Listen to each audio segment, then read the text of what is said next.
Olá, querido irmão, querida irmã.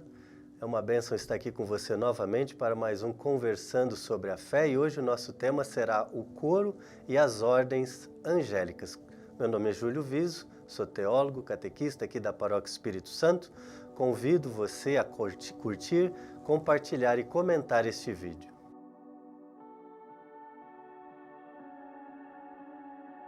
O nosso tema de hoje será coro e ordens angélicas. E eu gostaria de iniciar já explicando para vocês que existem miríades e miríades de anjos ao nosso redor.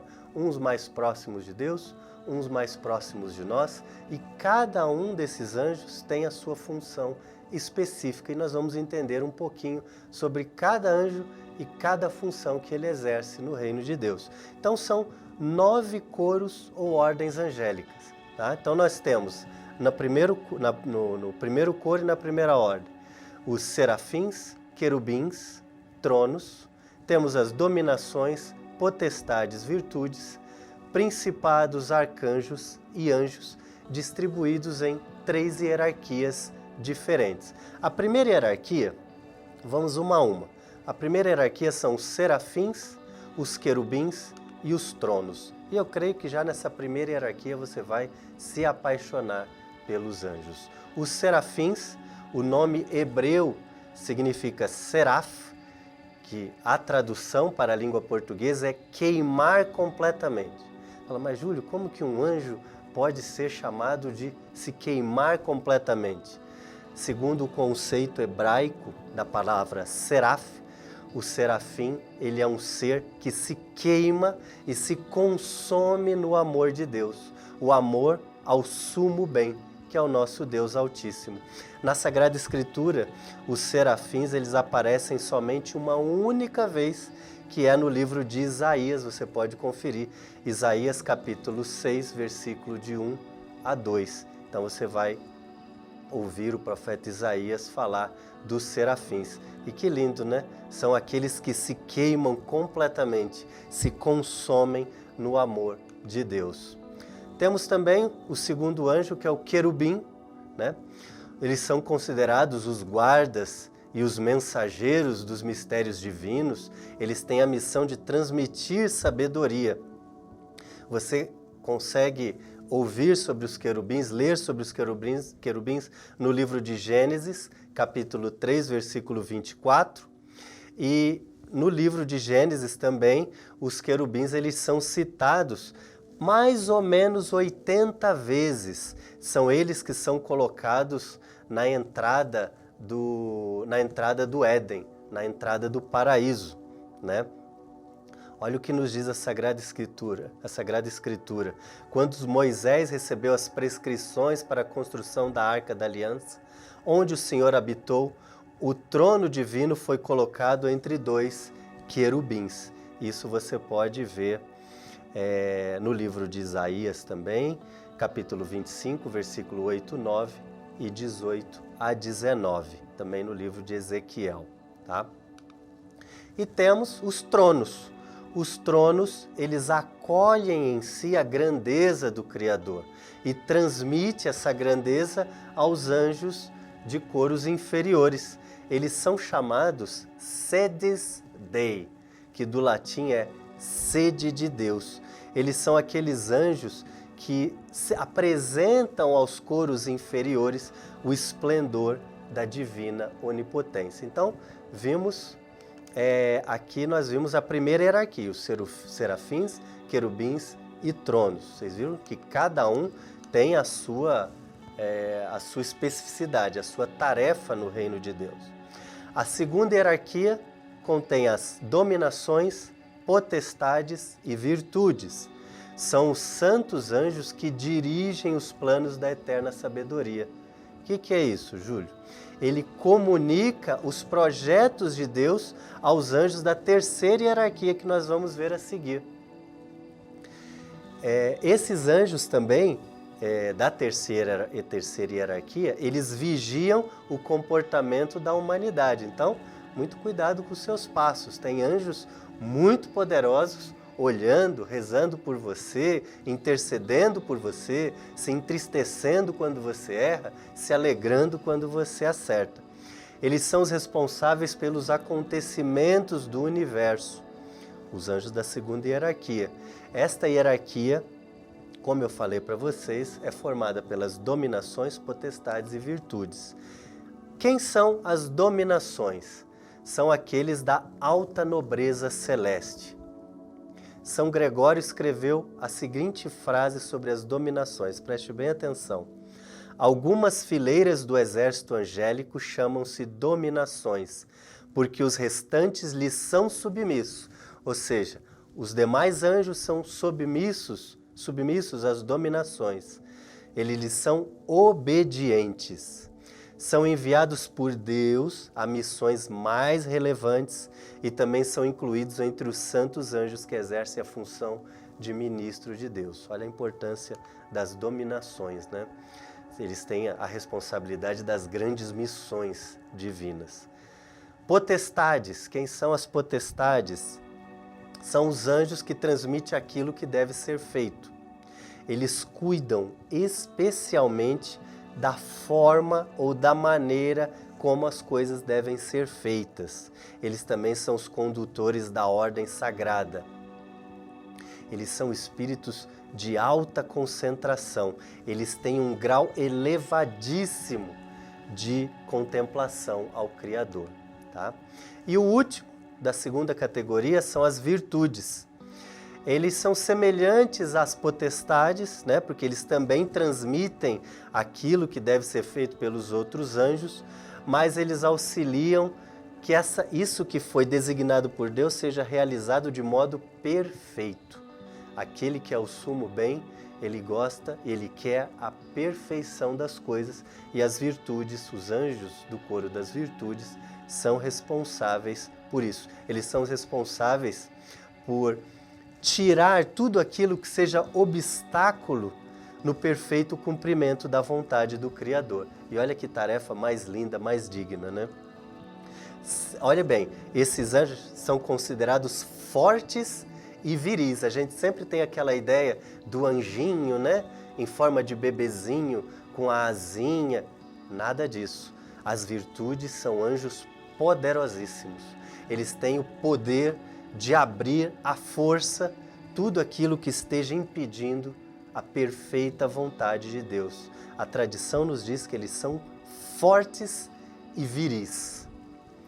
Quem sofre, e agora preste bem atenção, para você que sofre de fraquezas físicas e espirituais, você deve invocar as virtudes por meio de oração e o auxílio da proteção de um santo anjo do coro das virtudes, para que esse impedimento que esteja lhe impedindo de alcançar a graça de Deus possa ser retirado por cada um deles. E a terceira hierarquia, ela é formada por os anjos que executam a ordem do Altíssimo. Nós vimos na segunda hierarquia que são os anjos que anunciam as ordens, as missões, né, as vontades de Deus. E da terceira hierarquia, onde está o nosso anjo da guarda, eles executam as ordens de Deus. Eles são mais próximos de nós, conhecem a fundo a natureza de cada um. Os anjos, principados, arcanjos e anjos, eles conhecem muito a fundo a sua natureza, conhecem os seus pensamentos, conhecem as suas atitudes, tá? Por isso que eles estão mais perto de nós, nos ajudando, nos auxiliando. Por que eles sabem tanto sobre nós? A fim de poder nos ajudar com exatidão a cumprir a vontade de Deus. Como que eles podem fazer isso, Júlio? Eles nos insinuam coisas, nos avisam e, muito bem, olha, veja bem, nos castigam conforme o caso. Infelizmente, foi colocado na cabeça das pessoas que Deus ou os anjos não nos castigam. As pessoas criaram uma imagem de Deus que só existe para elas. Um Deus que é amor, um Deus que é paz, um Deus que aceita tudo. Sim, isso é verdade, mas também não podemos esquecer que Deus também é justiça. Então, por vezes, o castigo vem como forma de correção, como forma de conversão. Tá? Olha o que nos diz a tradição. Esses santos anjos nos ajudam primeiramente nos conhecendo profundamente, insinuando, avisando e castigando conforme o caso. Esta hierarquia é formada por principados, arcanjos e anjos. Os principados, quem são os principados? São guias dos mensageiros divinos. Eles não são enviados a missões modestas. Eles são enviados aos grandes príncipes, aos reis, às províncias, às dioceses, de conformidade com o honroso título de seu coro. Então, esses anjos principados são responsáveis pelos governantes, pelas dioceses. Eles não são enviados a missões tão simples assim. Veja bem, no livro de Daniel, são também os anjos principados apresentados como protetores do povo. Então, o livro de Daniel, capítulo 10, versículo 13. São os anjos que levam as instruções e os avisos divinos ao conhecimento dos povos que lhes são confiados.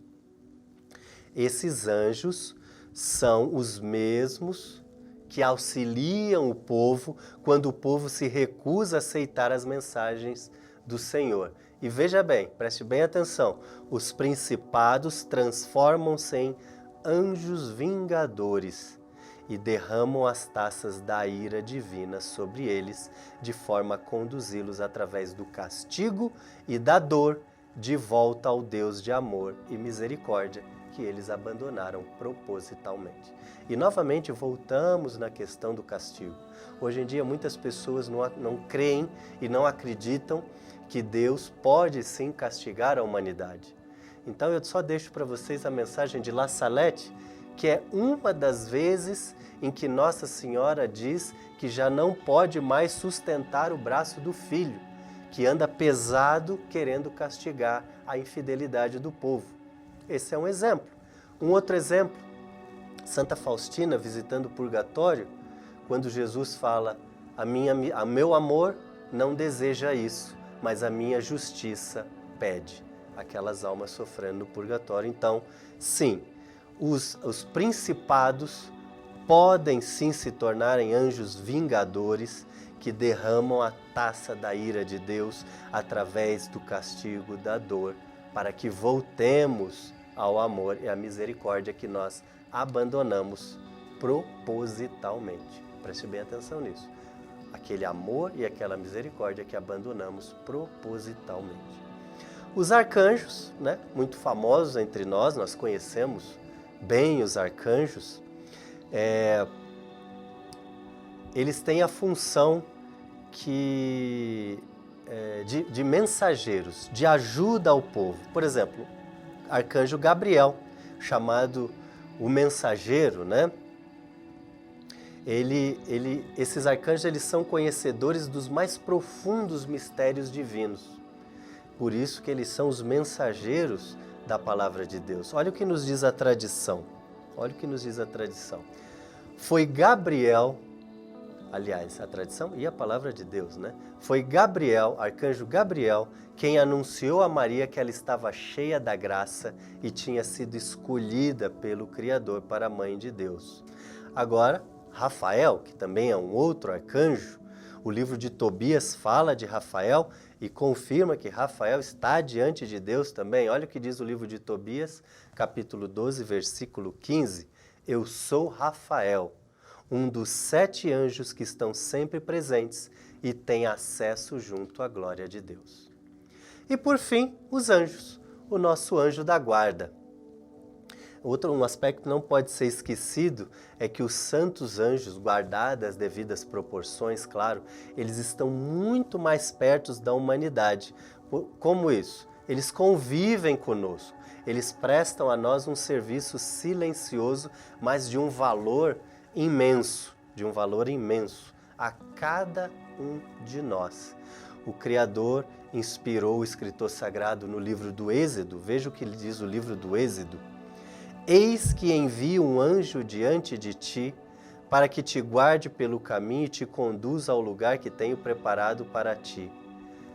Respeita a sua presença e observa a sua voz, e não lhe sejas rebelde, porque não perdoará a vossa transgressão, pois nele está o meu nome.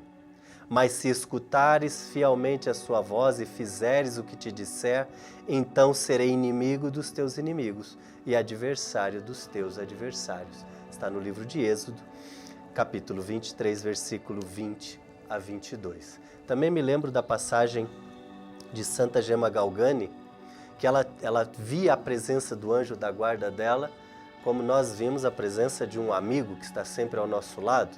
Então era uma presença constante na vida dela. E em determinado momento ela se sentiu tentada a participar de uma conversa familiar onde estavam falando mal de uma pessoa. E o anjo dela a advertiu duramente, falando para ela: se você não parar com isso agora, eu vou sair da sua presença e você não me verá mais. Para você ver a dureza da palavra do anjo e a seriedade da função e do trabalho do anjo na nossa vida. Então, esteja ciente que tudo que você fizer, você terá ao seu lado o seu anjo da guarda, se entristecendo por você, se alegrando por você, pedindo por você, abrindo seus caminhos para a graça de Deus e, se preciso for, lhe corrigindo com dureza, a dureza paternal de um pai que quer ver o bem do seu filho. Agradeço muito a sua participação, convido novamente a curtir, compartilhar e comentar esse vídeo. Estaremos sempre reunidos em nome do Deus que é Pai, Filho e Espírito Santo. Amém.